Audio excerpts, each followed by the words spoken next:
வலையர் வாழ்வுரிமை மாநாடு இது ஏதோ அரசியல் நோக்கத்துக்காக நடத்துகிற மாநாடு அல்ல. இது வலையர் மக்களுடைய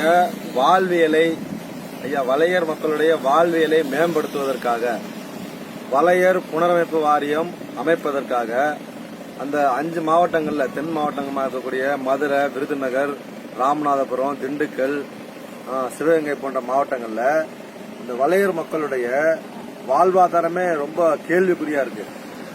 மாறி மாறி வந்த திராவிட கட்சிகள் இந்த மக்களுடைய வாழ்வாதாரத்தை பத்தி கவலைப்படல. இந்த தென்னகத்துல இந்த வலையர் மக்கள் தான் அதிகமா இருக்காங்க. அந்த மக்களுக்கான நலத்திட்டங்களை, அந்த மக்கள் முன்னேற்றத்திற்கான பல நல்ல திட்டங்களை இப்ப ஆளுகிற அரசாங்கமா இருந்தாலும் சரி, இனி வருகிற அரசாங்கமா இருந்தாலும் சரி, இந்த மக்களுக்கு செய்யணும். இந்த மக்கள் பெரும்பான்மையா இருக்காங்க இந்த மாவட்டங்கள்ல.